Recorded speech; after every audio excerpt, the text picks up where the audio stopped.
Deputy Director of the Woodrow Wilson International Center's Scholars. A hearty welcome to all of you. We always like to think a good meeting at the Woodrow Wilson Center occurs when we get the right people in the room, and we think we've done that today. We have a standing member of Congress, 2 congressional offices represented, and we have 3 CEOs of important organizations that have worked hard on demographic and population issues.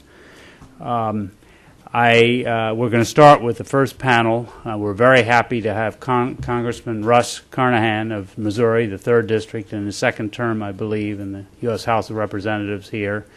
And he will speak, and he will be followed by Jordan Press of Congressman Christopher Shea's office. He could not be here because of a late meeting. This is the, I believe, the 2nd report by Population Action International that the center has launched. A few years ago, we launched a study called the Security Demographic. And we're very happy today to launch this new report, The Shape of Things to Come. This report examines age structure and its bearing on political stability, improved governance, and economic development, classifying countries into 4 age structure types: very young, transitional, and mature. The Shape of Things to Come report explains the relevant characteristics, benefits, and risks associated with each. I want to commend the authors. We're going to hear from Elizabeth Leahy in a few minutes, but let's first turn to Congressman Carnahan. We appreciate him coming from Capitol Hill. Thank you for being here, Congressman, and I'm sorry that the director is up there talking Iraq. And not here. Whatever you're more comfortable with. We can all sit here. It's fine.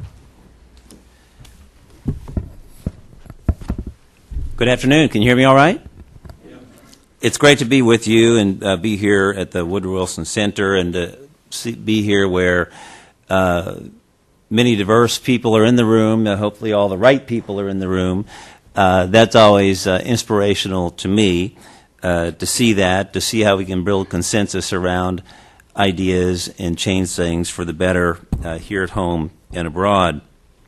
I'm a member of the House Foreign Affairs Committee and have been very interested in these issues with regard to international family planning. These issues are not new. They've been around for quite some time.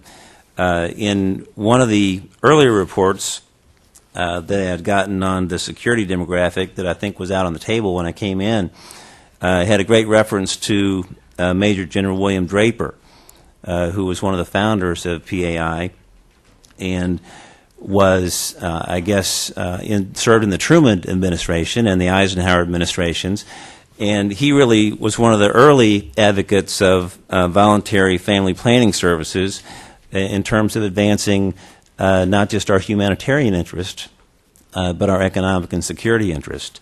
And from that same time period, my grandfather had served in Congress in the 50s and 60s, served on this same Foreign Affairs Committee, but also was on the Africa Subcommittee. And he became very interested in issues in Africa. And I brought a copy of a letter that he had written to former President Truman in the early 60s about Africa. And he said, "I've developed an increasing interest in Africa, and I'm becoming more and more convinced that what happens in this continent and how it happens may well set the pattern for the free world for years to come." And I think more and more people are recognizing that today, but we do have some of the same obstacles that were in place back in the 50s and 60s are still with us today. We also have, beyond obstacles of resources and budget priorities, which continue with us today. And there was a quote in the New York Times about this report that I thought was very appropriate, talking about how we prioritize our resources, from Lieutenant General Claudia Kennedy. And she said, when people think reproductive issues are girly because it involves a woman's biology, they ignore the social, political, and economic impact of not paying attention to these matters. And it reflects a pervasive attitude that if it's about a woman, it's unimportant. But if it's about a huge weapons system to buy, that's more manly and more important. I think that's a great assessment. We need to be looking at the bigger picture with regard to some of these issues.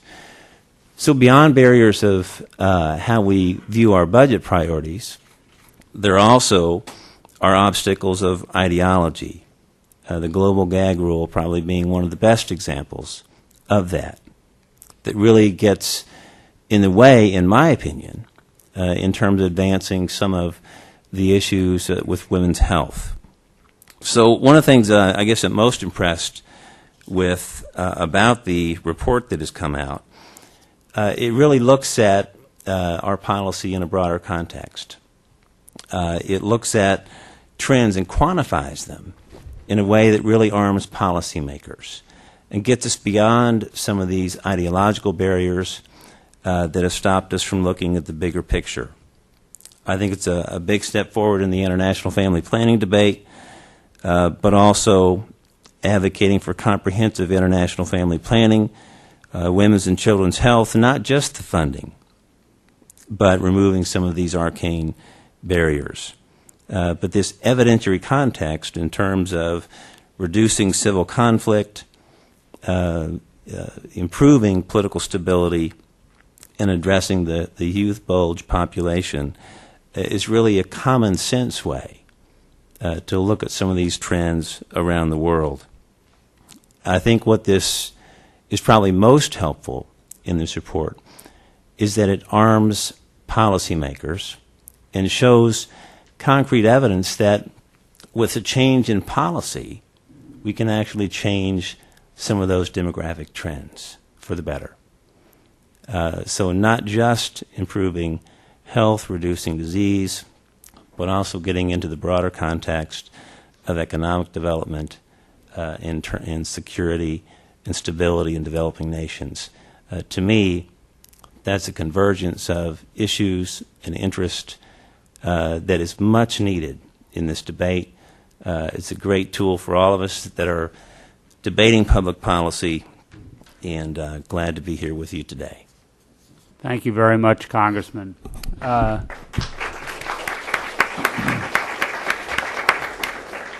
Jordan, do you want to make a few comments for Congressman Shays, and then we'll go to a few questions for both of you. Thank you. Again, my name is Jordan Press. I am Mr. Shay's foreign policy advisor, and again, apologize he could not be here today. I do want to say from the staff angle, in addition to being appreciative of the Wilson Center for providing the forum, that Population Action International does excellent work from a staff angle. I say that half my job is knowing who the right person to call is when you have tough questions that face you, and the folks over there have always been very responsive and helpful to me in my job. Mr. Shays sees population issues as one of the most significant challenges that our world is facing. In fact, he thinks that unsustainable growth of our global population is one of the great inconvenient truths of our time. And he frequently refers to Al Gore, who had it absolutely right when he spoke about the inconvenient truth of global warming, and thinks that it's a problem that, frankly, those on our Republican side of the aisle don't pay enough attention to. Probably an issue that spans in a bipartisan way that people are not paying enough attention to is population growth, because it leads to a series of interconnected problems whose consequences not enough lawmakers are contemplating or trying to fix. Population is increasing at an unsustainable rate, and it's leading to a rise in poverty that economies cannot support. While poverty may be the most apparent symptom of bloated populations, we know that it's a problem that also exacerbates damage to our environment, strains healthcare, and adds complexity to combating pandemic disease, and it also leads to internal, national, and international conflict, When PAI first came to brief me on the security demographic, it wasn't an angle that I had thought about in the whole population debate, and it's a critical one, and it's one that should get everyone's attention, especially those those on the Republican side of the aisle who might not be thinking about population issues in that way. Without greater action to slow population growth, we're inevitably going to see more war as people and nations compete for scarce resources and access to economic opportunity. The report, The Shape of Things to Come, is instructive for lawmakers and for staff such as myself who wrestle with how to address the issue. The report analyzes 4 different age structures in current populations and analyzes how each structure within a society will affect civil conflict, governance, economic growth, and social well-being. The bottom line is that age matters, and the younger the age structure within a society, the higher the likelihood of struggle. Perhaps most importantly, we find that the study finds that societies, through their governments and with the assistance of the international community, can influence age structures within their country and ultimately put themselves on a path of sustainable and prosperous existence. Specifically, the report recommends expanding access to family planning services and improving reproductive health, supporting improvements in legal, educational, and economic status of women, and considering population trends when setting societal priorities. In January of last year, Mr. Shays went to Uganda and Tanzania, and just prior to that, I had traveled to Ethiopia and saw firsthand the work that our NGOs partnering with our government are doing to help countries become stronger by improving sexual and reproductive health, and therefore the education and economic well-being of its citizens. African nations, as well as others that are experiencing rampant population growth, are going to continue to struggle while families have 7 or 8 children. The fact is, 1 mouth can eat, 2 mouths can share, but 4 mouths go hungry, and 8 mouths starve. In Congress, we're seeing some progress after what I know my boss, Mr. Shays, would say were years of neglect on a very important issue.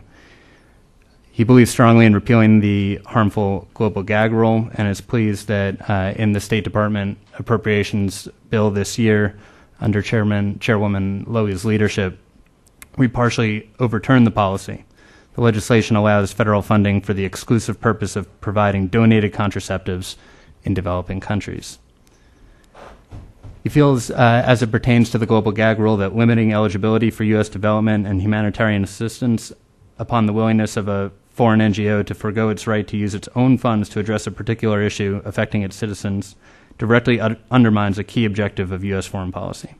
Furthermore, such restrictions would violate our own Constitution if it were applied to U.S.-based organizations. Mr. Shays is a co-sponsor, along with Congressman Carnahan, of legislation called the Ensuring Access to Contraceptives Act, which would authorize $150 million a year over the next 2 years to provide contraceptives in developing countries in order to prevent unintended pregnancies, abortions, and the transmission of STDs. He also worked with Congresswoman McCollum on the Focus on Family Health Worldwide Act, which will not only expand international family planning and keep mothers and children healthy, provides increased funding and supports public and private voluntary family planning programs, expands training for healthcare providers and educators, provides improved coordination between programs, and strengthens supply chain logistics for the procurement and distribution of safe contraceptives. Again, I thank you all for the opportunity to speak to you today, especially in the absence of the Congressman. Appreciate Congressman Carnahan being here.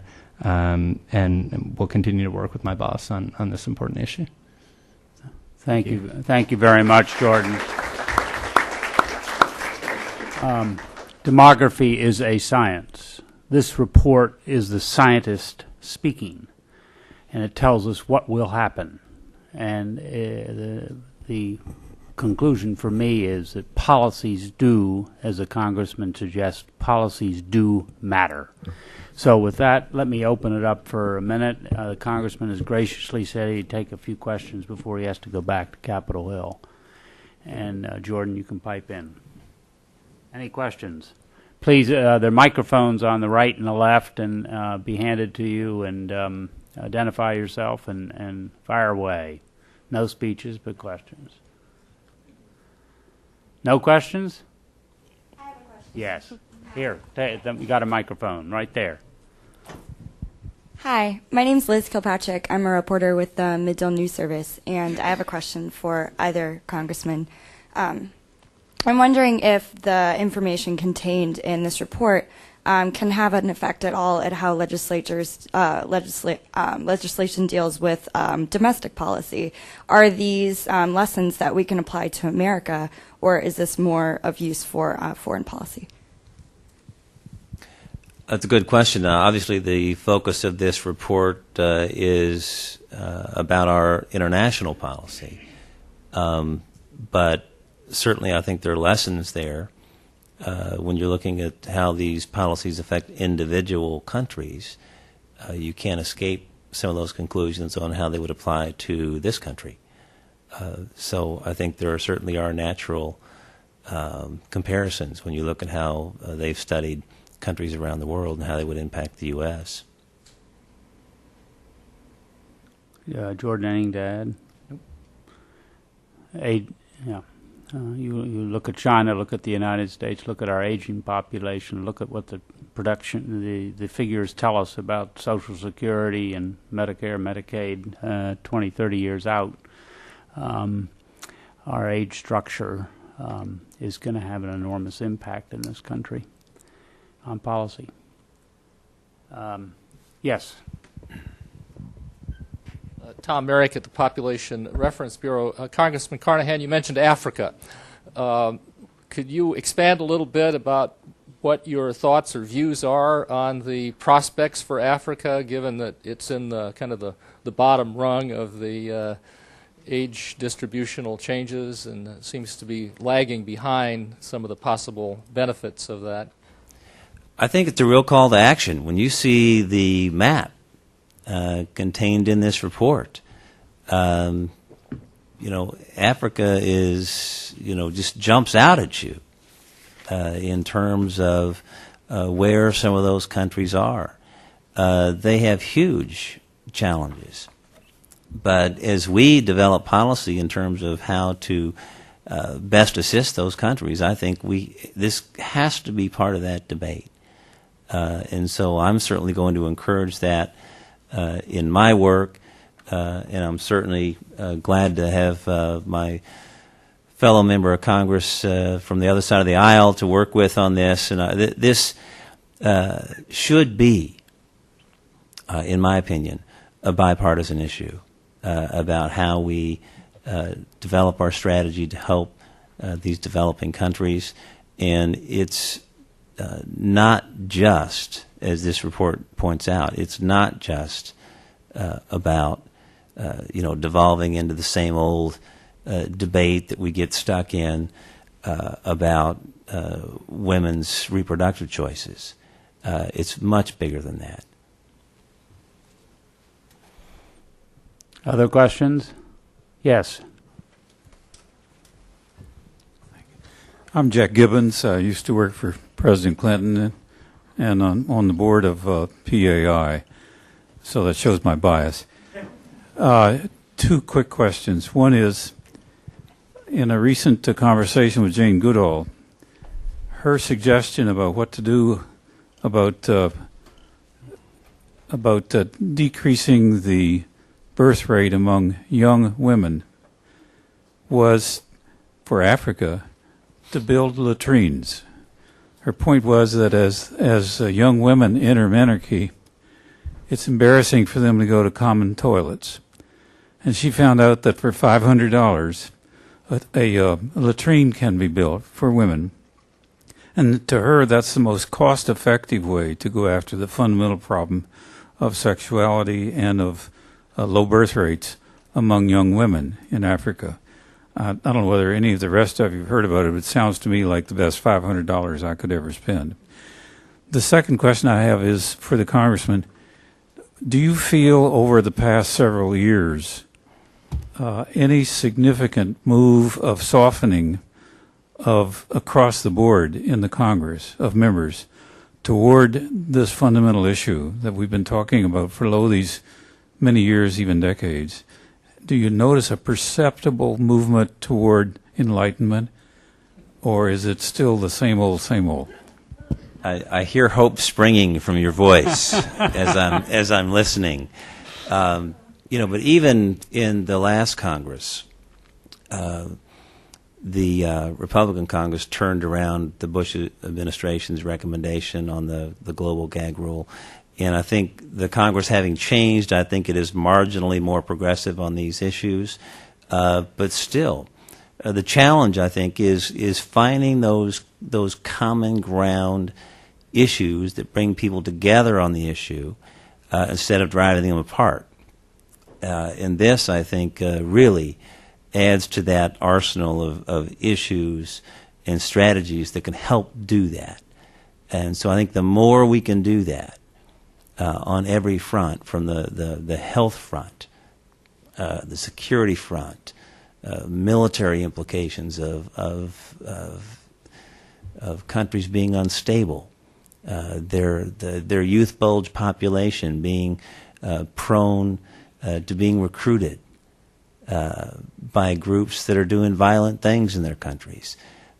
All those things, I think, stem from some of these issues the report talks about. So that's going to be my focus, is to look for those common ground, powerful issues that can bring people together and really help bring about change in the way the U.S. has conducted parts of their foreign policy. Dr. Gibbons, thank you very much for your question and for your leadership in government service as science advisor. We appreciate everything you did. There's another question back there. Bill Johnson from the Population Institute. I would like the Congressman's views on whether reestablishing a forum like a select committee on population, which existed under Congressman Schroyer a couple of decades, maybe 3 decades past, would be a useful forum for getting better bipartisan consensus and less politicized, more scientific views on this issue.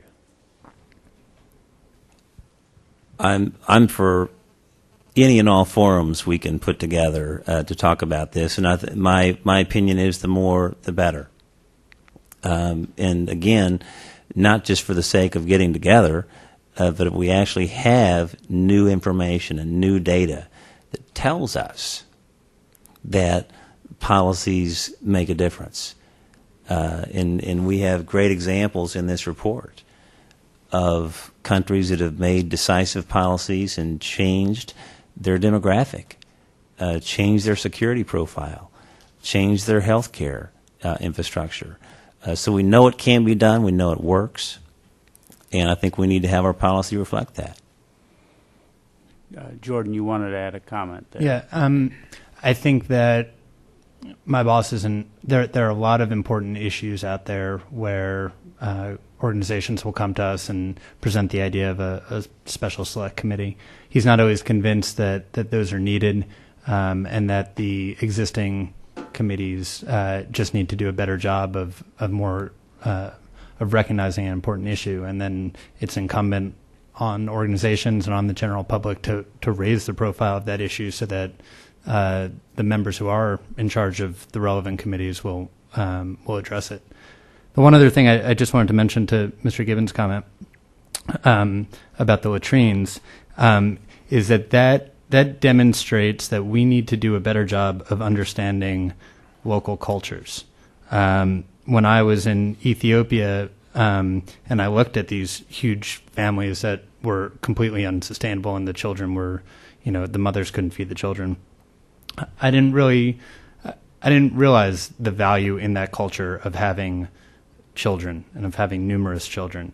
And so, how do you formulate a policy if you don't really understand a culture? And so that just kind of leads to the importance of travel, both on the member and staff level. One of the kind of unfortunate things, not so much in this field, but one of the unfortunate things in some of the ethics changes with Congress is that there's a lot less privately sponsored travel. And that is a huge shame, because some of the most instructive times that I've had on the Hill have been on trips, and our current rules aren't really allowing for that. So, Seeing is believing. Yes, one last question here, I think, and then... I'm Samia Dava. I'm the Pakistan scholar for this year at the Wilson Center. I'm very encouraged to hear in a sense, the reformulation and reconceptualization of this debate. And as you know, the research of the past 20 years has shown that in many of these developing countries where there's a population bulge of underage large population groups, there's an economic necessity for families to have large children, as you yourself have pointed out. So to me it seems, having been studying this for a while, that there's a mismatch between public policy and individual need. In countries like Pakistan, for example, where the status of a woman in society is very much closely associated with her reproductive ability and her ability to produce and to have grow to adulthood a male child, and not to mention that her old age is dependent upon support from this child, and where infant mortality is very high, so that women and men are forced to have more children with the hope that even if they lose some to infant mortality and to childhood diseases, that some would still survive to adulthood. And Congressman, you mentioned, so I agree with you that the policies need to take into consideration the cultural and the economic aspects.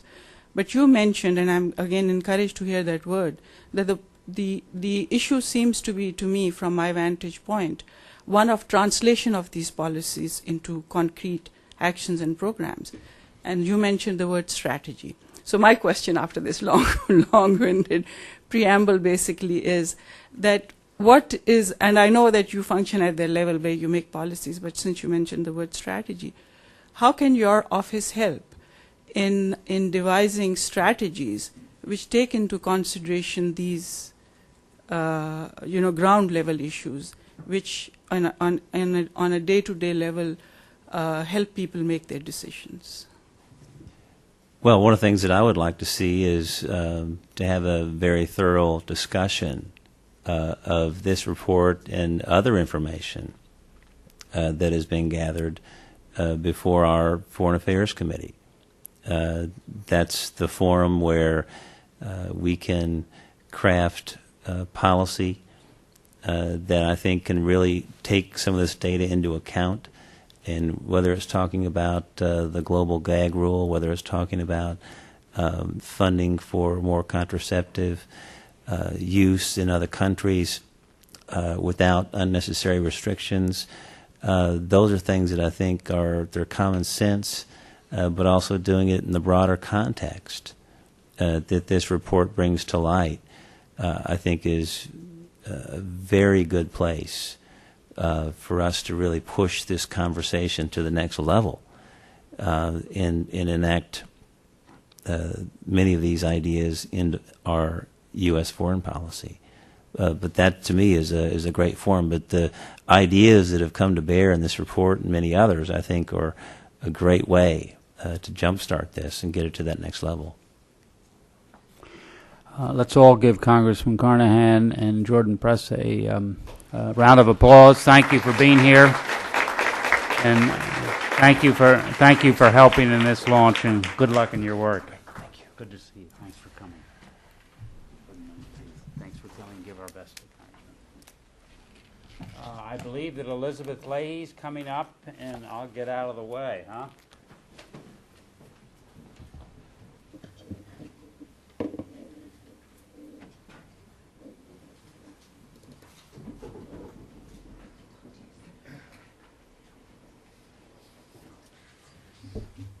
Good afternoon, everyone. I'd like to also thank our hosts here at the Wilson Center and the Environmental Change and Security Program for having this event today. To the other panelists, Congressman Carnahan and Jordan on behalf of Congressman Shays, to Ellen and Bill who will be following me, and finally to the many colleagues at PAI who have been instrumental in this project. I'm going to be presenting the findings of The Shape of Things to Come, one of Population Action International's recent reports, which shows us why age structure matters to a safer, more equitable world. There are two key themes I'd ask you to keep in mind during the presentation. First, age structure matters to development It matters to countries' stability, to their governance, to their economics, and above all, to the well-being of their people. Second, some good news. Age structure is not a given. More balanced age structures can be and have been promoted by policies that address demographics, particularly family planning and reproductive health. Age structure is based on the concept of the demographic transition, which is the shift from high birth and death rates to first longer life expectancies and then smaller families. This occurs in every country's development process, though not exactly in the same way, and certainly not at the same time. Today, our world is demographically more diverse than ever before, with population trends moving in many directions. Here in the US, in Europe, Japan, we often see concerns raised about population aging. We live in one of the countries at the end of the demographic transition, where fertility rates are very low. But it's important to remember that 55% of the world's population still lives in countries with fertility rates high enough to guarantee population growth into the long term. So while many countries have advanced quite far along the demographic transition, many others are just beginning. In the shape of things to come, PAI created a new classification system of 4 major age structure types, based on how far countries progressed along the demographic transition. The age structure types are determined by the share of young people under the age of 30 in a population compared to older adults above age 60, and at any given point in time, a country's population fits into one of these 4 types. They are, first, a very young age structure, in which at least 2/3 of the population is under the age of 30. Next, a youthful structure, when still the vast majority of the country's population is under 30. In the 3rd type, the transitional category, the balance is starting to shift, and about half the population is under 30, whereas with a mature structure at the end of the demographic transition, the majority of the country's population is actually older than 30. I'd like to review each of the 4 age structure types, starting with the very young age structures. This graphic is a population profile. It shows Ethiopia's population in 2005. Each of the horizontal bars represents a 5-year age group within the population, starting with children at the bottom and moving up to older adults at the top. And the bar shows the percentage of the total country population that fits into that age group. Males are on the left and females are on the right. So for example, looking at this graph, in 2005, more than 16% of Ethiopia's total population was comprised of children ages 4 and younger. These countries are at the beginning of the demographic transition. They have high mortality and fertility rates, and at least 2/3 of their population is under the age of 30. Despite the progress we've seen at the global level along the demographic transition, there are still more countries with this type of age structure than any other. Countries with a very young structure have been 2 to 4 times more likely to experience outbreaks of civil conflict than countries at the end of the demographic transition. And they've also only been 13% likely to have fully democratic governance. The second stage is a youthful age structure. These countries are beginning to see some progress along the demographic transition, but still at least 60% of their population is younger than 30. Similar to countries with a very young structure, these countries face major challenges to their development, and they've only been slightly less likely to have experienced civil conflict or autocratic governance. Now, as we all know, there are many factors involved in the country's development process. This is not a direct cause and effect relationship, but age structure does play an important role, especially related to other conditions. No matter what the causality, achieving a more balanced age structure and better development overall are entirely compatible objectives. It's also important that the challenges faced by countries with a very young and youthful age structure not be misinterpreted such that they demonize young people. In order for young people to be productive and invested in society, they must have access to education, health care, and employment. The third type of age structure, the transitional type, is quite possibly the key point in the demographic transition.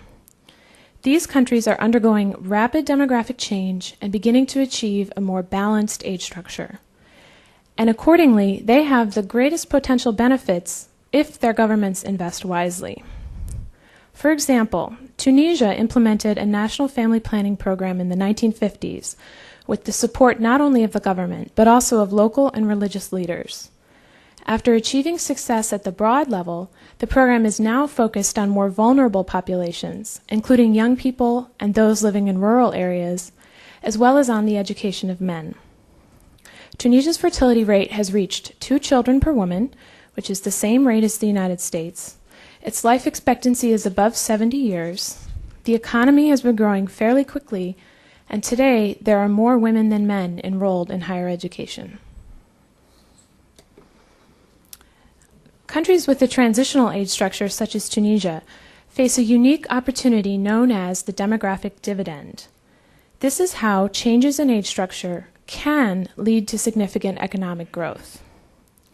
It happens when birth rates are declining, but there are still large numbers of working-age adults from previous high fertility. These decreased dependency ratios can lead to higher investments in health and education at both the household and the government level. But this window of opportunity only lasts for a few decades, and it's not automatic. Governments must make the right investments. If they do, the demographic dividend can lead to higher wages, higher levels of investment, a more productive and technically advanced workforce. For example, this is what we saw in the Asian tiger countries in the 1970s and 80s, who were able to take advantage of their demographic dividend with the right policies and investments, and partially as a result, see strong economic growth. At the end of the demographic transition, we have countries with a mature age structure, with low fertility rates and generally high life expectancies.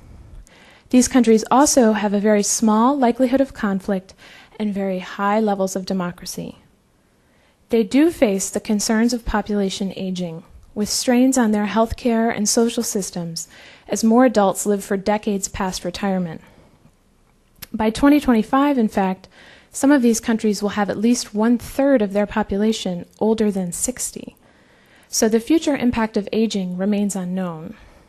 But so far, countries with a mature age structure have been the most highly developed, and that's not something that we expect to change drastically.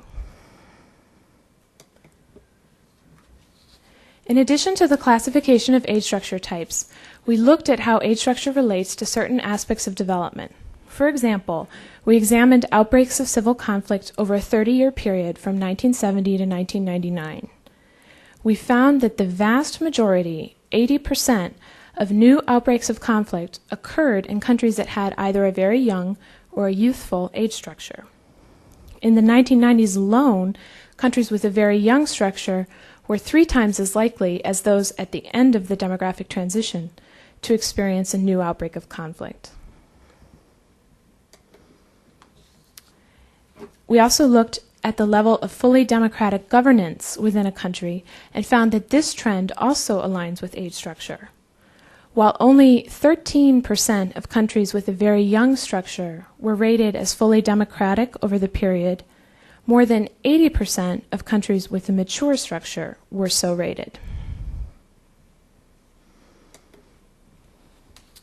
Since the report was published this year, we've continued to look at how PAI's age structure categories relate to other indicators of development. For example, we took the annual ranking put out by Foreign Policy magazine and the Fund for Peace that rates countries' vulnerability to instability or failure based on political, economic, social, and military factors. And we found that the Failed States Index also aligns directly with age structure. Some preliminary results also show a relationship between age structure and the World Governance Indicators by the World Bank, as well as the Freedom House rankings.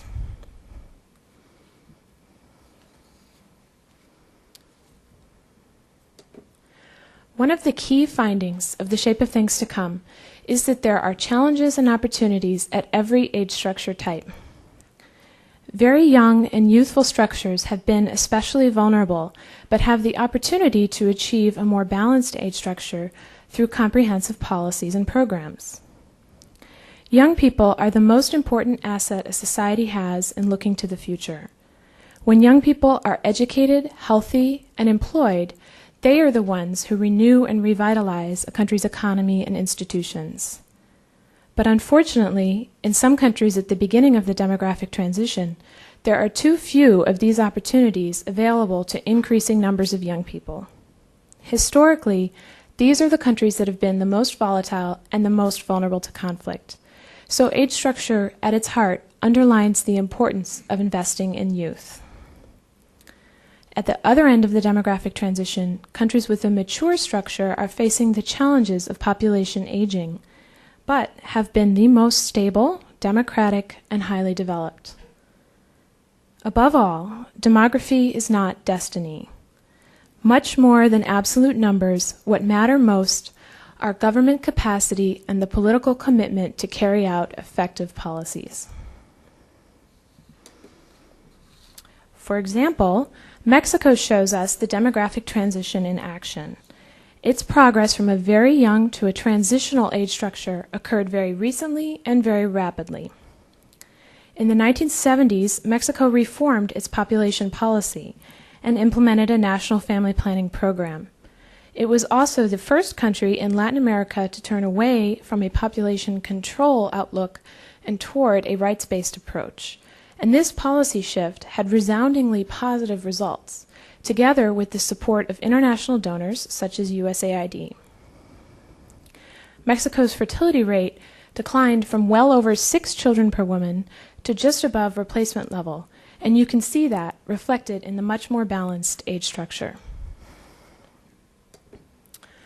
But changes like Mexico's depend on having the right policies and access to health care and education. In contrast, it's quite clear how Haiti's age structure has stayed very static over the past 30 years, and the share of the population under 30 has remained the same or even increased.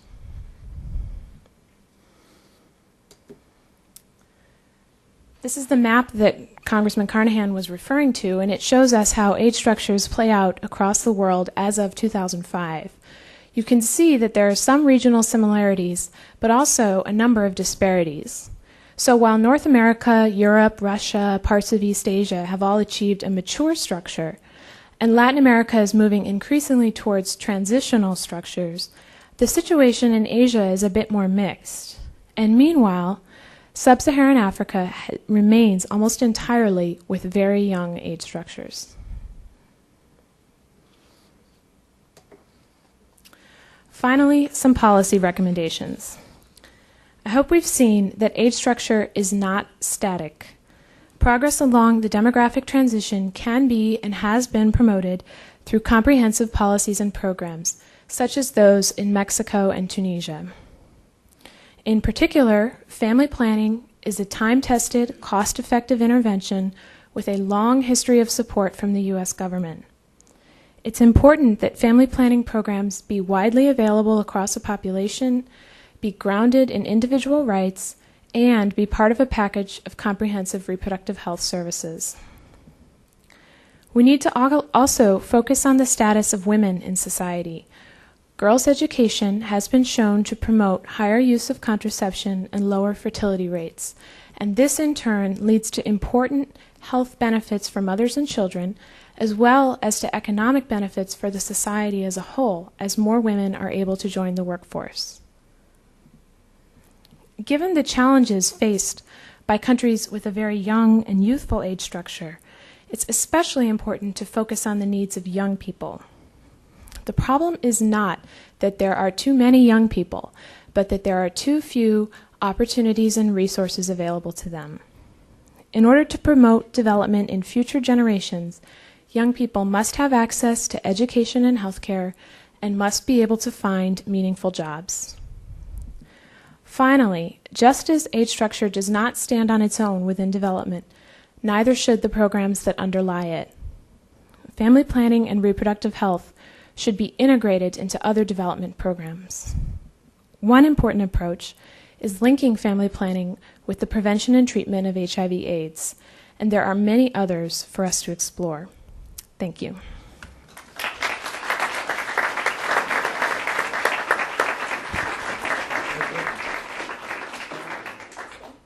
Yeah, come on up. Our three CEOs will come up here and we'll have comments from each of them, and then the three of them and Elizabeth will be available to answer questions, I think. Alan Laipson is the president and CEO of the Henry L. Stimson Center here in Washington. Bill Butz is the president of Population Reference Bureau, and Amy Coen is president and CEO of Population Action International. And I haven't. Do you want to go alphabetically, or do you have it? I think I'm going to go. I'm the closer. You're the closer. Ellen. Thank you. Can I put the? Well, it's a pleasure to be at the Wilson Center, and my good friend Mike, that I worked with on the Hill several decades ago, and in particular to support yet another excellent publication of Population Action International. I've had the pleasure of sharing the podium with Amy Coen before on the security demographic, and I was delighted to see this new report, which will further illuminate for those of us who are not demographers why demography matters. I'm the amateur here. I work in national and international security problems, and I was asked to reflect a little bit on what this new study tells us about the relationship between demography and conflict and demography and development. It does seem to me that what the value of this report, among other things, is not just to the professional demographers and family planning community, but it enables us to have a wider conversation about the relevance and significance of demographic change, and it increases the number of folks who can understand that this, in fact, has an impact and relevance on things that they care about. So let me try to use that prism for those of us in the security community. As Liz has very carefully pointed out to us, the core judgments on conflict are that countries with very young populations are, in some cases, as much as 4 times more likely than older populations to experience civil conflict that's within their borders.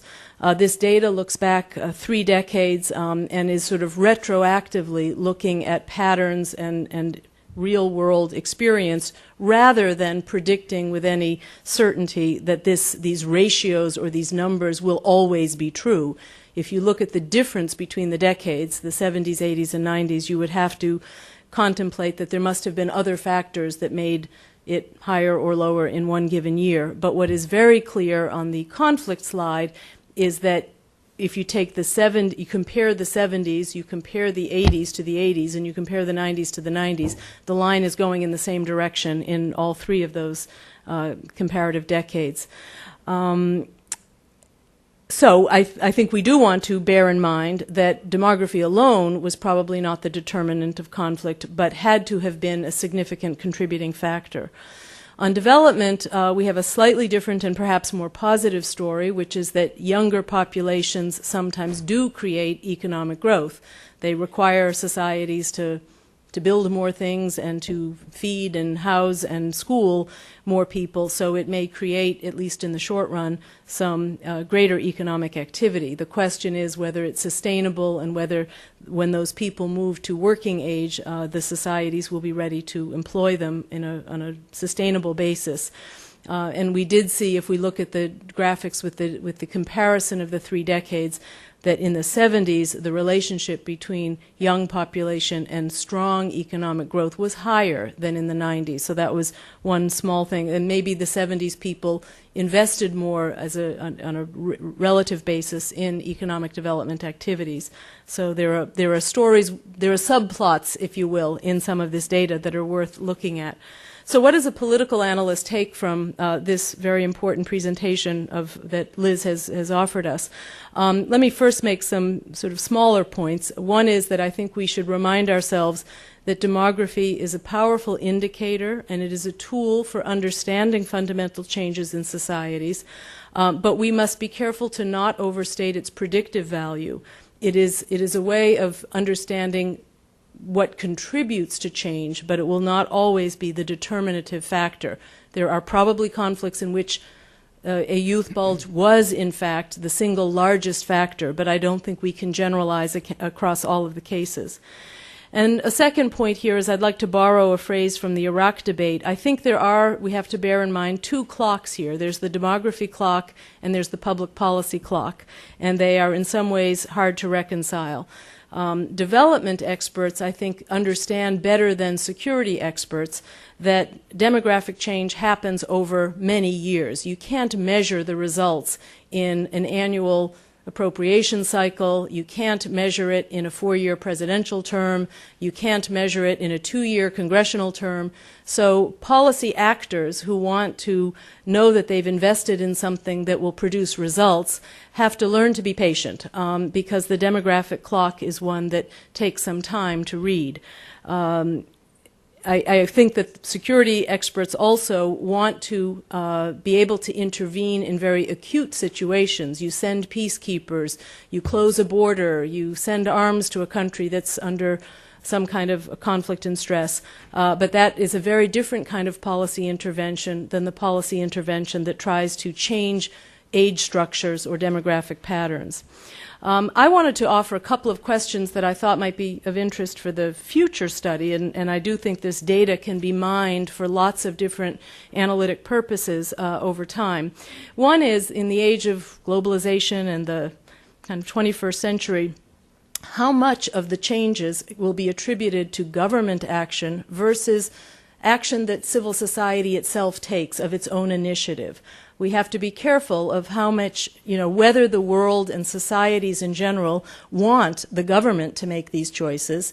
This was certainly an issue in the past when we've seen coercive family planning policies as opposed to rights-based ones. And it was helpful to me to learn of this new concept of a rights-based approach to family planning. But I do think that increasingly societies they want to be the deciders for themselves and see their governments sometimes as supporting cast players, not as the ones who get to make all the decisions. So I'm curious whether in the 21st century we'll see some different patterns of changes in demographic behavior that come from society itself, that come from non-government organizations, from religious and cultural groups, et cetera, and are not always dictated by government policy. Which does bring us to the very sensitive matter of culture and religion. I think that the demographic community in the West doesn't question anymore that certain age structures are more desirable than others, but I think we have to be very careful, given the resistance in some parts of the world to, first of all, it being a Western agenda to reduce family size, but equally that there are powerful indigenous and domestic forces in countries that still believe, as the story Jason told of Ethiopia, that family size is a matter of honor and pride and social status and prestige, and they are sometimes not weighing equally as we would the economic cost and even the health cost of maintaining large families. So we have to just pause from time to time, I think, and ask ourselves how universal are these values and principles, and how do we manage in an environment that has a very different set of cultural values. Certainly the region that I know the most about, the Middle East, this can still be an area of great sensitivity where even very modern countries like Algeria will assume that family planning programs are a new form of colonialism, that there will be very strong political and cultural reactions to policies that I think come with the best of intentions. The next sort of variation on this kind of future question that I have is whether we can begin to look at, whether it's the Mexicos or the Tunisias, the countries that have successfully made the transition and benefited from lower chance of conflict, higher economic growth, higher chance of democratic political life. Does it accrue to the government's behavior? Is there a kind of benefit? Do governments become more legitimate because they delivered demographic change? So it's a rough question. I'd have to refine it a bit, but I wonder whether there's a political dynamic that occurs when societies experience this demographic change and are generally happy about it, that women are working, their health, their life expectancy improves, their children are fed and sent to school. Does it change how they feel about their government? Does it infer any greater legitimacy on governments that might not have had it before? And then the last big question, and I realize that the sort of structure of this study was to look at age structures within nation states.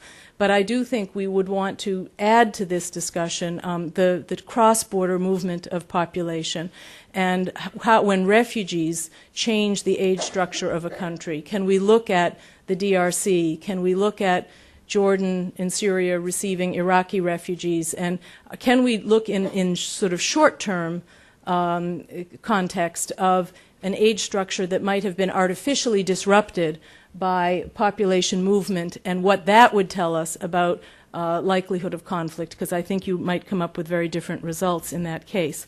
So just as a last thought, I briefly, I went to the back of the book and looked at some of the countries that are in the news, that are in the region that I study the most, the Middle East, and to see to what extent these categories of age structure correlate with what we know about their current behavior. So even before we can retroactively study them. Lebanon, a country that has experienced conflict in the 70s and then has experienced it again in the 21st century, was in Category 2, youthful, in 1970, which is a vulnerable period. In 2005, it was in Category 3, which is transition, and yet it still experienced an acute conflict. But three other cases, Iraq, Palestine, and Afghanistan, were all in Category 1, very young in 1970, and remain in Category 1 in 2005. And each of those places has experienced conflict and high levels of violence intermittently throughout the 30 years. And lastly, Egypt, which might be an interesting case. It was in Category 1, very young in 1970. It has graduated to 2 in 2005. It has not experienced acute civil conflict and is projected to be in Category 3 by 2025. So I want to thank Liz and Amy and all the colleagues at PAI for bringing to us this very stimulating and useful new analysis, and know that it will benefit the work of those of us in the security community. Thanks very much. Thank you very much, Ellen. Bill Butz.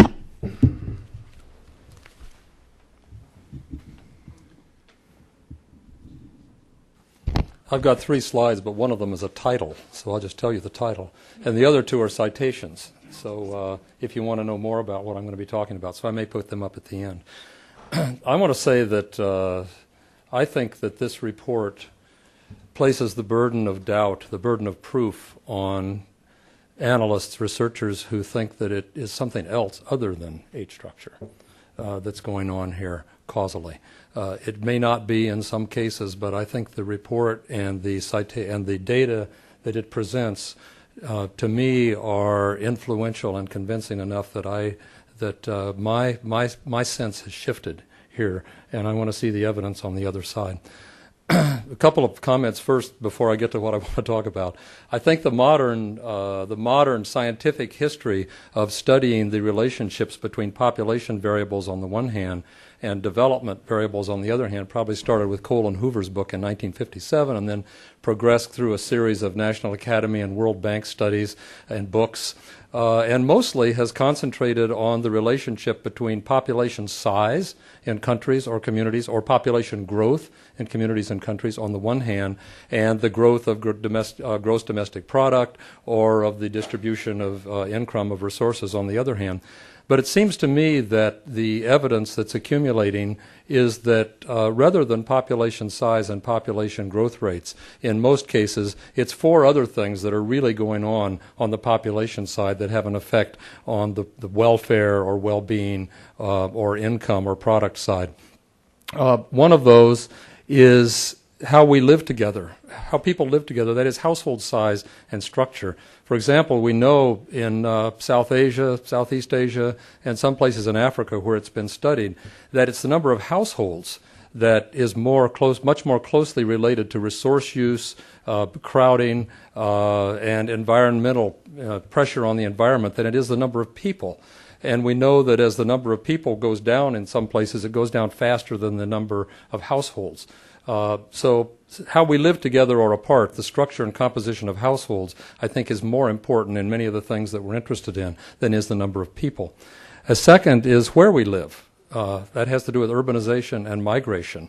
Apart from the number of people in a country or how fast they're growing, where are they living?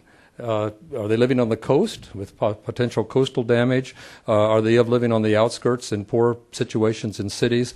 How many are in rural areas, and what is their age structure? We know, for example, that even I know I'm going to take half of my time saying this, but that's all right. We know that even in sub-Saharan Africa, parts of the population are aging. That is, the rural areas, because younger people are moving to the cities or moving elsewhere. So where we live has a great influence as well. And then there's our consumption, people's consumption and savings behavior. How fast do their consumption patterns modernize? How fast do they shift from traditional foods to more protein-rich foods and secondary protein-producing agriculture? And last, and equally or more important, age structure, which we're talking about here today.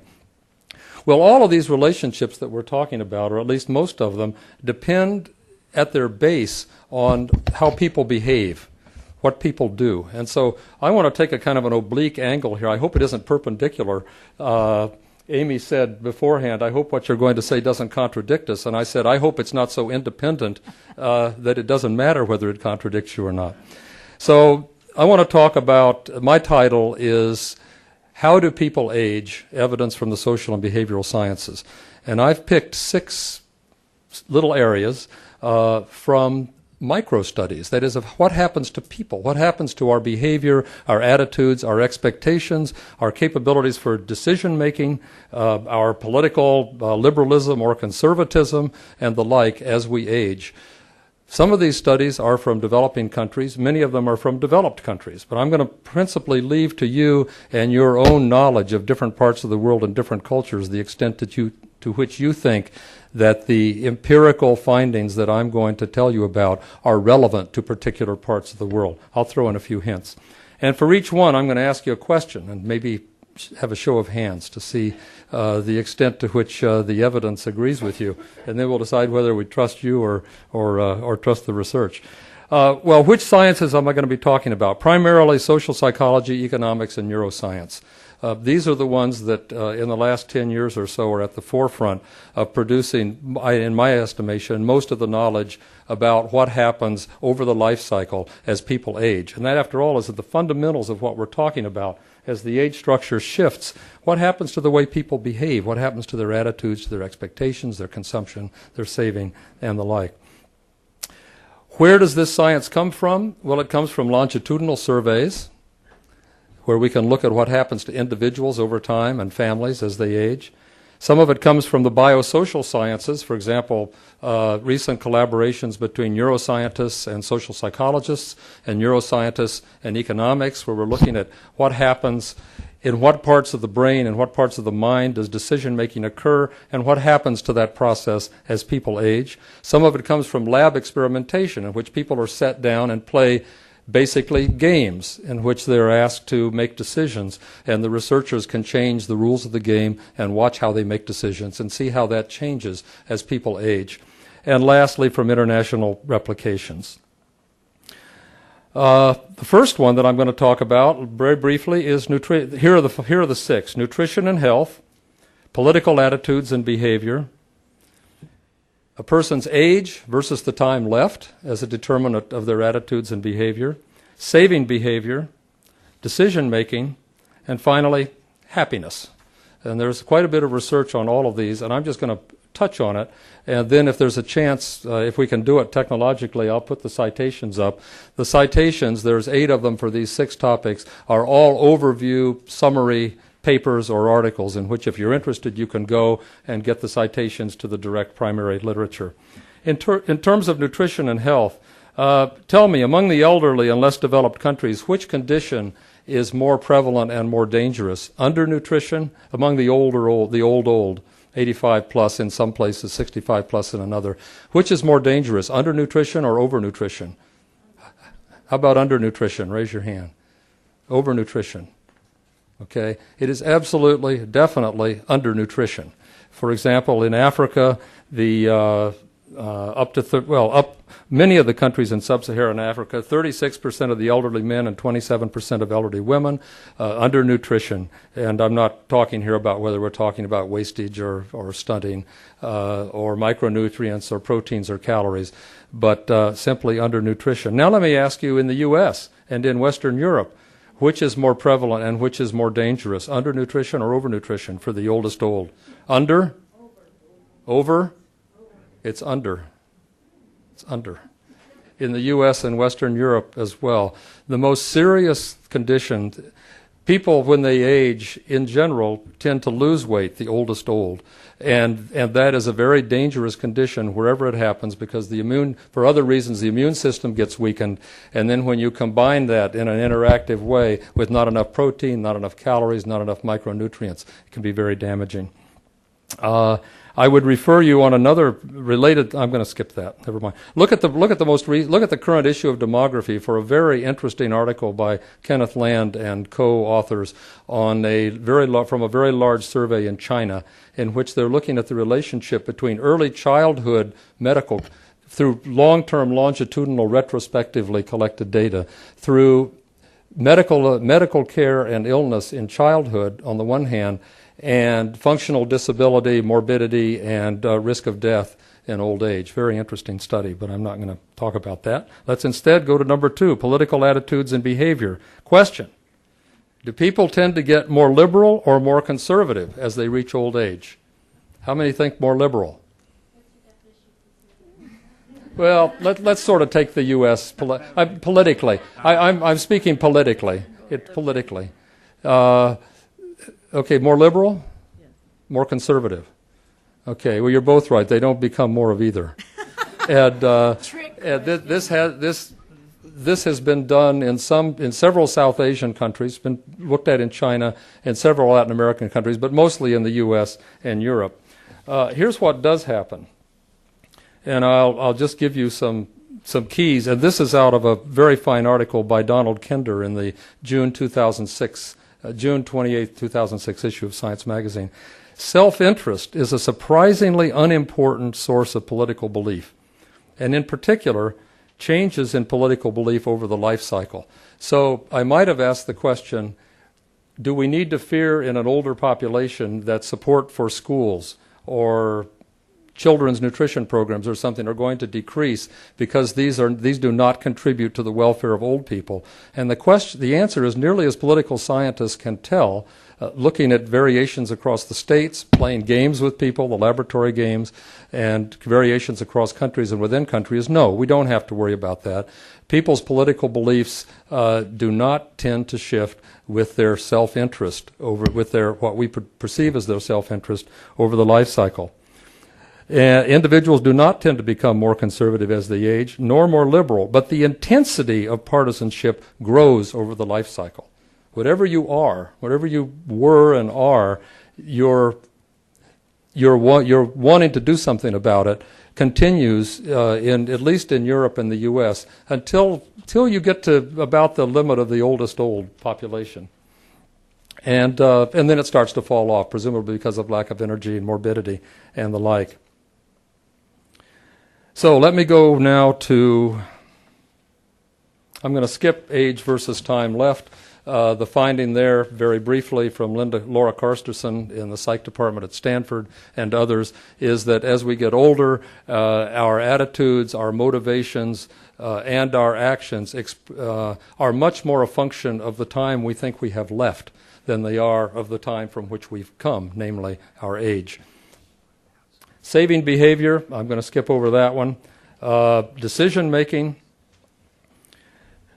quite a few studies here now with neuroscientists working with behavioral science, with social psychologists and economists to look what happens in the brain as people are making decisions. And let me just give you one quick study, and that is they compared the way that they had samples of young people and samples of old people hooked up to functional MRI equipment.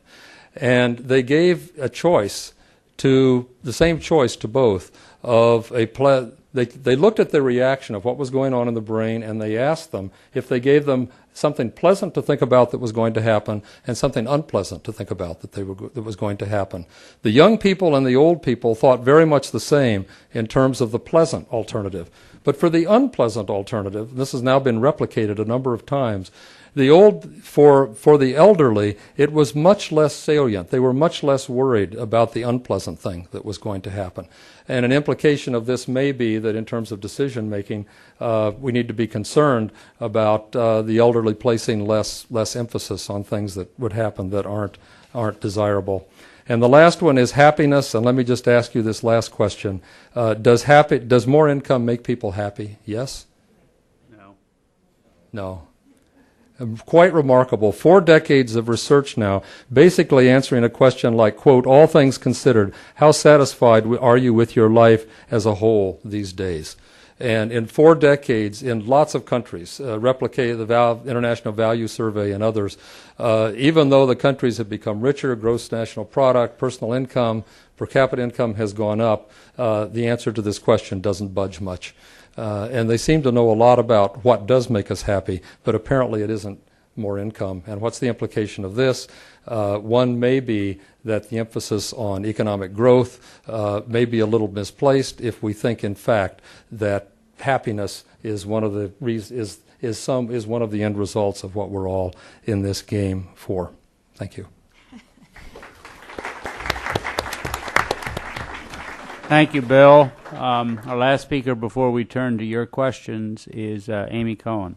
Well, to stay consistent with Bill's comments for a minute, let me just say that I hope none of you are going up for a performance evaluation tomorrow or this week that heard Bill, that your boss heard Bill say that getting a raise isn't going to make you happier. I also want to follow up on his remarks by saying if you ask someone of a retired generation who has some wisdom about them, and you say, what is important to know about an organization or people, they will very much likely say, judge them by the company they keep. And you've seen today how lucky and fortunate Population Action International is by the partners we have, the great champions in Congress, by our CEO colleagues that spoke to you today, and by our wonderful staff, Liz Leahy, who really is the lead author on this and has been just a champion on this work along with many other PAIers. Now, I'm up here and I'm the closer. And I promise, I'd much rather yell, but I'll talk into the mic. I'm not going to be more than 3 minutes because we want to hear from you. Oh, I also have to thank Mike Van Dusen. Thank you very much for hosting this today. We are very pleased, and one of our wonderful partners here at the Environmental Change and Security Program at the Wilson Center. You've been a great partner to us. Gib and Jeff have been fabulous. I encourage you all to look at Population Action's annual report. It looks like a passport out there to hear all that we do. But what's very core to PAI's mission is to provide the research and advocacy for leaders, for decision makers who are working to develop successful strategies and solutions in and with countries that are working around developing around poverty alleviation and natural resource protection. Since 1965, we've shown how investments in women, in youth, particularly girls' education and reproductive programs, are critical components to all of these solutions.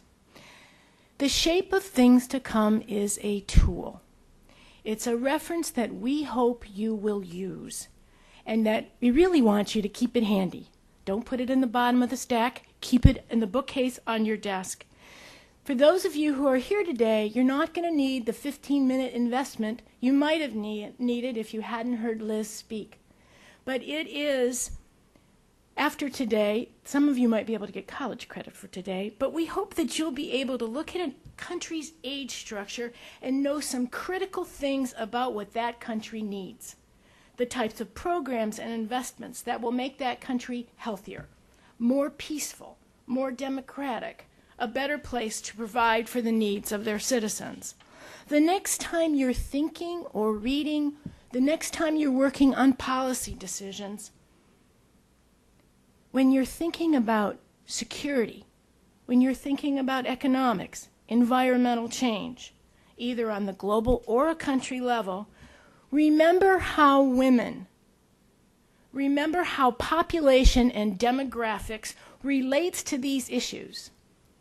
Remember, I don't have one, The Shape of Things to Come, the book that you got from us today. It is not wonky to say that demographics is fundamental to development. It's right. It is. We cannot forget that demographics links back to people. It's about people. It's about women. It's about investing in our most valuable resource of all, our young people. They are our hope. They are our resource. They are all we have to get to the future. The Shape of the Things to Come is an investment guide for them, for their good health, their education, and their economic opportunity. Oh, and their happiness. The United States and other donor countries must remember that we need to continue to help poorer countries with large youth cohorts in their populations as they work to meet the challenges of more schools, more social services, training programs, and more jobs. We all know that indeed the world is getting smaller. We're learning that we share issues like weather and water and diseases and jobs. But we also could share strategies, coordinated strategies, integrated solutions, hope, and possibilities. Now you're here, and we want our dialogue, which PAI is also quite famous for. We want to hear what you have to say, and we want to start the conversation. Our work, I hope you know, is about starting conversations, never ending the solutions. Thank you. Thank you, Amy. I also want to thank Gib Clark and Karen Barcella and Jeff DeBelco, who couldn't be here, but for the work that the Environmental Change and Security Project has done and the programming, excellent programming they do. The reward at the end of this is the dialogue can continue and a reception, but we will go to the question period now. And the floor is, there's a microphone on either side, and it will be brought to you. Identify yourself. Identify the person that you would like to answer your question, or it will be the panel, and I urge the panelists to pipe in on questions designed for others. Yes. Here comes the microphone.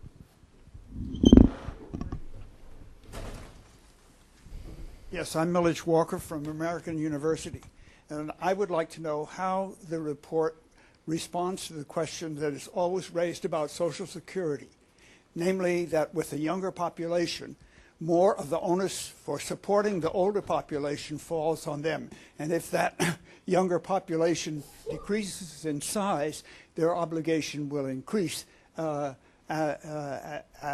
the older people age. I'll start it, and then you can finish. About the report. Yeah, it is. I think that that is one of the debates around migration issues. It's a very broad issue, and it is certainly one that our European partners are really struggling with. As populations age, what is the support structure behind them? I think it opens and really begs the question of how you think about what your immigration policies are in a country as well. I mean, it's a complicated world. Liz, do you want to? No, I would just reiterate, I think, what I was trying to highlight in my presentation, that the future impact of population aging, for example, through the Social Security strains that you mentioned, is something that we still haven't dealt with entirely. I mean, we're only just at the beginning of the process.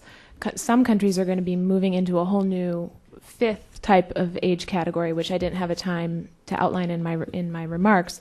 But there will be a brand new type of age structure at the end, beyond the end of the demographic transition, called an aged structure. You can read more in the report. But those sort of economic concerns are going to be central. But going back to the other aspects of development that we discuss in the report, the vulnerability to civil conflict, the level of democratic governance, we think that those are areas where countries with mature age structures have been, remarkably further developed than those at the beginning of the demographic transition, and that's not something that's likely to change as far as we can tell. But you've raised a very important issue for us to continue focusing on. The gentleman there, and then you can be next. It's Tom Merrick again. First, to congratulate Liz and PAI for an excellent report. And one of the themes that comes through very strongly in the report is the demographic diversity across countries. And I wanted you to comment, or would ask you to comment, on the issue of demographic diversity within countries. Take Ethiopia, which is a case that you've mentioned. The fertility is approaching replacement in metropolitan Addis Ababa. So huge differentials within that country. And then going back to the question that was raised about by our from Pakistan about individual and societal level incentives. One of the background papers for the World Development Report 2007 on youth found that in Brazil, the timing of the benefits, the societal benefits to the demographic window of opportunity was out of sync with the individual level benefits. And then upon looking further, they found that it was out of sync for the poorer segments of the population and the poorer regions of the population, which then kind of bring a whole new set of policy issues about the incentives or creating opportunities for a potential dividend for poorer people in poorer regions. And I'm wondering if in a kind of next phase or in taking this to the country level, you've given thought to those that issue or those issues. That's a good question. Well, Tom, I actually think both of your questions are remarkably tied to each other, and they both go to the heart of one of development's greatest problems, which is equitable access across a population. I think part of the reason that fertility rates are much lower in metropolitan areas in the developing world is likely because people living in those areas have a much better access to services. It's easier for them to get family planning or reproductive health services than people living in rural areas. So one of our key recommendations would be to focus on the underserved groups within society. And that also goes to the heart of your second point about disparities within different income groups within a population. And just to sort of go on the future research side of the question, one of the things that we would love to do and are often asked to do is to get this information beyond the national level, bring it down to states or regions or local areas. Unfortunately, there are very few countries where the local level data on age structure or anything related to it are available, with the one major exception I can think of being India. But that is a definite priority for future research. Hopefully, more countries will be able to implement the sort of censuses and other data gathering programs that are needed to make that possible. Any other panelists want to comment on that? Well, it seems to me that in part of the developing world that the gap between urban and rural is not necessarily because of better access to services. It can also be, lack of housing. People delay marriage because of lack of services. So I think it can be on both sides, that urban areas just have a different set of characteristics that can inhibit or affect family size, but not necessarily because it's better access to services. Bill? I think the emphasis on country-level data is really too bad, and the Population Reference Bureau doesn't help this any by putting out our annual World Population Data Sheet, which lists data by country. That's useful, but I think it contributes to the decision by funders and by researchers and by people who are doing surveys, to particularly funders, to add and drop countries from their list when parts of the countries are still suffering or are in trouble or in fact sometimes going in the wrong direction. All of Latin America, for example, has been dropped from the list of some important funders, and the problems in some parts of all of those countries are severe. The gentleman with the blue tie, and then in the back will be the next question. My name is Todd Coca. I'm with the U.S. State Department. I have a quick question for whoever on the panel dares take it. In my line of work, we usually don't bring a problem in front of the boss unless we have a solution in hand as well, or at least a recommendation for a solution. So what I would like the panel's insight on is that if you had to make an investment decision now on these types of issues, and you had, and admittedly these resources, the resources numbers that we're talking about here in terms of dollars and otherwise, are relatively minor compared to a lot of the other things we spend our money on in this country. But if you had to pick 2 or 3 places that are really ripe for a key investment on our part now to solve these issues, and if these are at the back of the report that I haven't finished yet, I apologize for not having read the whole thing. I would appreciate the panel's views on where specific targeted investments would be most helpful at this time, say for about today to the next 10 years. When you say where, do you mean geographically where or policy area where? I do think geographically. That's the way this government kind of handles its problems, country by country basis. So I think we have to look at it geographically. Thanks. That's a good question. Who wants to tackle that? Well, I'll start, but I'm sure everybody has, angles they can contribute to this. Going back to the map that's included in the report, once again, there are some regions that are making enormous progress very rapidly. For example, Latin America is, especially South America, less so in Central America, is quickly achieving the transitional age structure. So we would suggest focusing on countries with a very young and youthful structure that still would benefit from fairly low-level investments, financial investments, of family planning, reproductive health, girls' education, related services. So I would single out South Asia, without getting too specific as to specific countries, if you'll allow that, as well as Sub-Saharan Africa, with 3 exceptions, Gabon, Mauritius, and South Africa, is entirely in the very young age structure category. And these are countries that can benefit from fairly small, not fairly small programs, but fairly small levels of investment.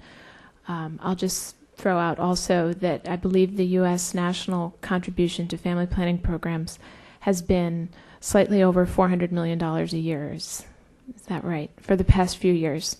I'm sure some of you in the audience could compare that to other, development initiatives or programs that we carry out in the developing world and see that it is a pretty small drop in the bucket that can achieve big results.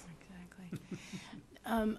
It also would be it's too hard not to say we should be thinking about synergies and partnerships, that when we think about a country that we want to work on alone, it's very, very hard because these are long-term efforts, and where there's partners that we want to work with on different issues, there's really going to be opportunities so that rather than picking 3 countries, I think we can really say what partners we are working on what and how we can support it. And, I think that's would be a great place for our foreign assistance to move to more on partnerships and synergies. Ellen, do you want to add to that? No, thanks. Bill? Well, another take on it would be to pick some countries, let's say Thailand and Brazil, and there are others, that are absolutely, definitely heading toward, before very long, having the demographic dividend possibility, and to work ahead of time in terms of policy. It's going to happen there. And we've got experience from the Asian tigers and other places of countries that have had it and have used it or not used it. So we have case studies, we have countries where we know it's coming, and applying what we've learned from the cases that are just passed in the last 20 years, sort of demographically, past that stage, to the countries that are coming up in an intelligent, not a rote way, might be one way to concentrate. I have about 4 or 5 hands. The lady in black in the back. Then. My name is Nasim Mir. I'm with the International Institute, and I recently came back from Iran, which falls into the youth, and which there's a large population of under 30. And one of the issues in Iran was that it wasn't that there wasn't enough jobs, is that the majority of jobs were with the older generation. So there was a large population that is very educated. There was a large women population who is very educated. More than 50% of the students are women in Iran universities, but they come out, they graduate, but they do not have jobs. But there are the older generation, which is a little bit on the more conservative side, has 3 to 4 jobs. I mean, I personally knew several doctors who had 4 positions, and several young doctors who did not have, and they would end up having to drive taxis. So I wanted to find out, is there any sort of and regarding the conflict issues, is that, Iran is going toward, with the U.S., in a conflict issue also right now. Is there any way of restructuring or helping a country restructure its workforce? Mm-hmm. Thank you. Tell the story. Well, you raised an excellent point that we tried to touch on in the recommendations, but I wasn't able to get too deeply into, which is that it's not only that there be employment available in a population, or that there theoretically be employment available, but that the jobs have to be meaningful and they have to be tied to the type of education that people are able to receive. You talked about women, men graduating from university with technical educations, high-level educations, and not being able to put that education to use. And that creates a situation of vulnerability for a country. So looking at young people's entry into the labor force is actually not something that's just restricted to developing countries, although it is a big issue there. Interestingly enough, at the opposite end of the spectrum, countries in Europe, for example, Germany, which we discuss in the report, are considering how young people's entry into the labor force might play out in their fertility decisions, and how the difficulty young people may have in entering might hinder the development of their families. I would also put in a plug for the case study on Iran specifically, which is included in the report. We profile 7 countries in depth, and Iran is one. It's particularly unique because it began making significant progress along the demographic transition without political stability or democratic governance. And it is almost at the cusp of moving into a transitional age structure while still retaining some very severe political problems. So just that it's a little bit of an anomaly in that case, or a little bit of an unusual story. So take a look at that in the report. It had a very, very successful decade on investing in youth and women and reproductive health care. It's a really interesting story. Gentlemen, yeah, there, and then you're next. I'm Charles Teller, also like Tom, a fellow at the Population Reference Bureau. And I would like to follow up on this tendency of the audience to go beneath the surface, beneath the country-level generalization, to look at the underlying causes of civil conflict. I think age structure is as much a cause, as much a consequence as a cause of conflict. But I think when you look within a country, and I have lived in, but not caused, in 3 countries with civil wars and civil conflict, I really don't see within the country the age structure having too much to do with it. And if you think of Africa, may be a spurious correlation between the ones and Africa, most of the ones being in Africa. I'm also looking at the countries that went from 2 to 1, which is probably a more serious situation. I think historically in the 20th century, you look at most African countries, they've gone from 2 to 1. Most countries increased their population growth rates and lowered went into the youngest age structure until about the 1990s or 2000. So I think it's important to see what direction they've gone in the century. But I think that probably within a country, the urban structure. Let's take Ethiopia, the most recent country that I lived in. The urban age structure is extremely Addis Ababa is actually below replacement right now, but there's still a lot of civil unrest there. But there's also civil unrest along the border. There was the war with Eritrea. So I don't think within the country the age structure makes much difference. I don't think you're going to see less unrest in the urban area than you do in the rural area. Second, I think that the borders make a lot of the artificial borders, the colonial legacy, and even Iraq, if you want to go there, the artificial borders, a lot of the civil conflicts are along those borders. But third and most importantly, and you can go to Darfur, a lot of the conflict is about struggle over resources. Mm-hmm. The struggle between the pastoralists and the agriculturalists, between resources, the control of resources. Control of resources leads to power, and to stay in power, you try to maintain your control. So while I think that the age structure is really interesting when you compare countries within a country, when you look at the evolution of civil conflict, it has more to do with the artificial borders, with the resource struggle, and with other historical factors. Thank you very much. The lady green.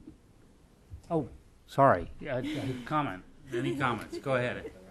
I just wanted to say that you brought up a lot of good points.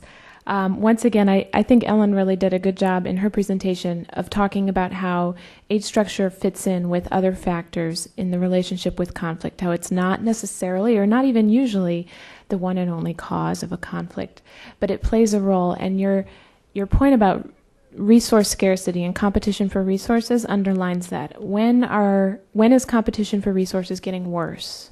Or when is one of the prime times? When there are increasing numbers of people or a share of people coming in who need education, who need employment, who need a place to live, who need a share of a small pie.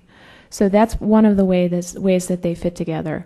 Also, in terms of countries' age structures getting younger with time, we've actually found that there are 30 countries in sub-Saharan Africa whose populations have grown younger since 1975. That does not mean that they necessarily went from a youthful age structure to a very young. Most cases, they had a very young structure all along. But it does underline the fact that age structure isn't just going to change on its own. So we really need to make the right investments. Any other comments on the gentleman's comments? Okay, yes. Irene Tinker, University of California, Berkeley. Until the last speaker, when Amy Coen said something, I was very disturbed about the efforts of everyone to avoid the girly subject, as was understood at the beginning, as if population and women's issues are not so intricately intertwined that you can actually say we're not going to talk about women. I'm really kind of astounded going back to 1974 when Margaret Mead brought out cultural changes. This has been pretty basic, that household decisions are important, as William Butz said, but household decisions are not made by women in most cases. And then there was this discussion about the fact that government plays no role, there's been increasing research on the social construction of gender. And there's absolutely no question that what women believe is brought to them not just by their grandparents, but by the government, by the media, and increasingly by the religious leaders. And you can't really get away from the fact that since most of these institutions are controlled by men, that it is the women who are being manipulated. I mean, there have been structures about why women go and roll cigars in Mexico and suddenly they're told to go home and have babies.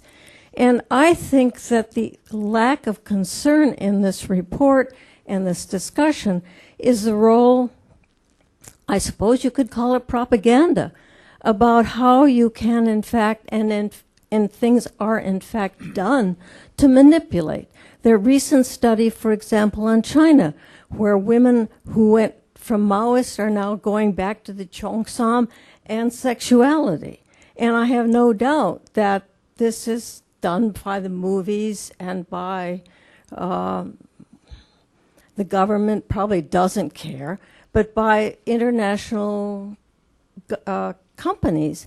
And I think that if one's going to really make something, first of all, about having fewer children, that's one thing. The other is women's power. And if you don't have a house of your own, the man is going to take advantage of you and going to insist on having more children. And of course, what's happening with AIDS, I won't go into. But recent studies have shown that if a woman has a house or control of a home, she can get rid of the husband if he is having domestic violence. And the result of that is she can make some of her own mind up about population development. And all of these things are intertwined, as you say, but I'm afraid that decision makers are kind of shying away from what I think was the central issue. And I was so happy Amy finally said something. Let me also say, when you look at the book, you'll see it recommends women empowerment and clear the record. Population Action International is a champion of women. We're a champion of women's rights. Check out our website, our next publication. We are all about women-focused development. So if you didn't hear it today, you'll read it when you open the book. And certainly when you look at anything we do, we are great champions of women and understand the importance of them and their rights in all development efforts. No question about it. And we do mention that governments have some influence. Does anybody else want to make a comment on Irene Tinker's comment? Yes. This is for Elizabeth. Elizabeth, excellent research. I just had a very quick question. The demographic transition, and it's quite a little bit of a chicken and egg question. Does demographic transition come first, or it leads to the betterment of... I don't think there's a definitive answer to that, or at least not one I feel confident saying. We think, though, that progress along the demographic transition towards a more balanced age structure can help achieve better development outcomes. So did your research show that there are some variables that are consistently related to those countries that get pushed into demographic transition? Are there any variables? I haven't read the book, so I'm... Yeah, I mean, we focused on three. Outbreaks of civil conflict, the level of democratic governance, and also economic growth rates. And in the first two, conflict and democratic governance, we found that overwhelmingly the transition towards a transitional and even more a mature age structure with a more balanced population leads to less likelihood of conflict and higher likelihood of democratic governance. We weren't able to analyze all the many, many other indicators and factors that are at play, but those were the results of what we found. Gentleman in the blue shirt, third row from the back. Bill Johnson, I had two questions for the panel. The first question is, as we all know, a lot of the U.S. government concern about population growth originated in the intelligence community about 40 years ago.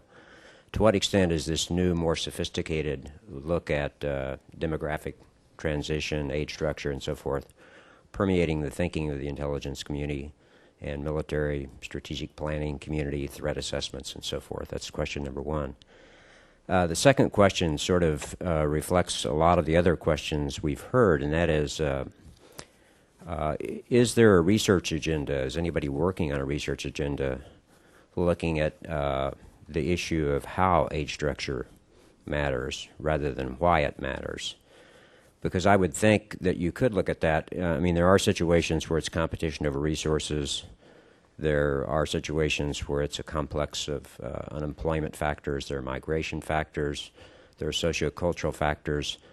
But I think the same disciplines that Bill Butz was talking about could be brought to bear in a research agenda to look in a more sophisticated way at countries that have young age structures, and probably you could come up with some keys that might be worth considering in terms of mitigating the likelihood of civil conflict and insecurity. I'll just do an overarching first. One, certainly the intelligence community we think is very important, and we do want to deliver the message what Irene was talking about with and focusing on women. You know, we've done a lot of briefings for the intelligence community. We have some members on our board who've been very involved in the intelligence committee. But by its very nature, it's real hard to know when you've integrated the intelligence community. They don't tend to give you their business cards and their cell phones. So we certainly have been doing our best and have been had some very successful meetings. Ellen, you want to add to that? Sure. Your I was area? vice chairman of the National Intelligence Council for 5 years and have been involved in their global trends work that's been going on for over a decade now. That's at the community level, and then I would say the CIA in particular has a, fairly robust research team that looks at transnational issues and cares a lot about demography as a factor in economic prospects for countries. I can't say that all parts of the intelligence community have equal interest in it. I think it really is where you get all source analysis coming together, trying to do some strategic look at stability of countries where the receptivity to demographic analysis would be the strongest, but it's definitely, it's there. And there are communities of researchers. Get the first part of your question, looking at it too. Look up David Canning and David Bloom, and there are others as well. Liz, do you want to comment on this? No, I don't think so. Yes, gentleman in the dark blue shirt. Thank you. Adam Judelson. I'm a graduate of Georgetown's Security Studies program. Popular literature on the Middle East continues to call the young population in the Middle East a key problem for the future, but this report seems to suggest that pretty much all of the Middle Eastern countries, except for Yemen, Iraq, and Afghanistan, which are pretty exceptional, at least the last two, are projected to find themselves at less than a 3 by 2025. So do we not have a problem here? Demographic projections for 2025 for all future years, and we use the ones put out by the United Nations Population Division, rely upon and assume continued declines in fertility. So those projections that countries are going to move into a transitional or a mature age structure type at any point in the future do not assume the status quo. So we have to continue to make the right investments. Could I would add Palestinian refugees to that list of being very young. Yeah. I did a piece, and that I can give you a copy of if you'd like. Columbia University's Journal did a whole series on demography, and I wrote the chapter on the Middle East. And I do think the Middle East is, we think of the Middle East as this, relentless instability caused by youth bulge, but in fact you do have some important transition stories. Iran is one, Tunisia is another that we've talked about, but Jordan, there are other, Morocco is going in the right direction. So there are countries that are starting in the transition, and there are also, ambitious economic planners in the Middle East who look very carefully at the Asia Tiger story and would like to take advantage of, when your very young population starts to slow down and that you're moving to the youth bulge, to try to make those investments in job creation and education so that you can take advantage of it. Any other questions? I want to thank you all. Yes, in the back. One more time. Do it like the dinner reception. I I think Bill Butz said that money was not the source of happiness. I wanted to know if he knew what was the source of happiness. I'm sorry, you want to know what? What's the source of happiness? What's the source of happiness? Candy, actually, is the main source of happiness. Well, you know, one of the functions of social science is to tell us what is not going on. And that's very important because we're all amateur social scientists. We all have gone to school, so we know how schools work. We all make income, so we know why income is getting less equal. But a function of real social science is to rule out some hypotheses so that we can concentrate both our research and then our policy on the ones that are true. So all this is a way of saying that there is, well, I don't have it up there. There's an article, look at the article by Kahneman, Kahnen, Kahneman, M-A-N, in that same June 28, 2006 Science magazine. And he has in there 4 prominent hypotheses about what does generate happiness in the human mind. But it's not income. This one's science? No, a year ago. June 28, 2006, Science magazine. It was a special social science issue. Happiness often around here are 2 words that are sometimes deal with events, and that is reception follows. Free booze is another 2 words. Across the way, there is a reception. I want to thank you all for coming to the Woodrow Wilson Center. I hope you'll come back. I want to thank the panelists for the time they've given to this, and thank in particular Population Action International for the excellent report they've done. Please, you're welcome to the reception, and again, thank you for being attentive and coming to the Woodrow Wilson Center. Thank you.